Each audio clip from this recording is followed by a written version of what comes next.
અભય થઈને નિષ્પક્ષતાથી નિરપેક્ષ રીતે વાસ્તવિકતાનો અરીસો રૂપી સચોટ માહિતી લાવતો સત્યની સાથે અભય ટાઈમ્સ। સુરતના પુણાગામ ખાતે વગર પરવાની વિવિધ કોસ્મેટિક બનાવટોનું ઉત્પાદન કરતી ફેક્ટરી પર ખોરાક અને ઔષધ નિયમન તંત્ર દ્વારા દરોડા પડ્યા હતા, જ્યાંથી લાખોના મુદ્દામાલ સાથે 2 ને ઝડપી પાડ્યા હતા।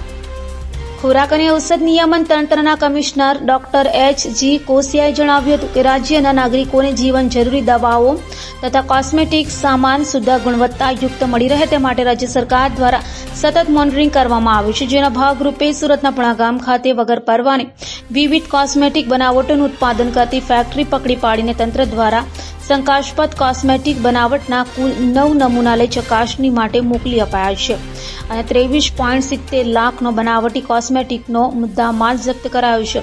તો સ્થળ પરથી કોસ્મેટિક બનાવટી ઉત્પાદન કરતા હિંમતભાઈ વિઠ્ઠલભાઈ વડાલિયા અને નિકુલભાઈ ભીમજીભાઈ રૂખીને ઝડપી પાડવામાં આવ્યા હતા। સુરત, ભરૂચ અને વલસાડ તંત્રના અન્ય અધિકારીઓ દ્વારા ફેક્ટરીમાં દરોડા પાડ્યા હતા।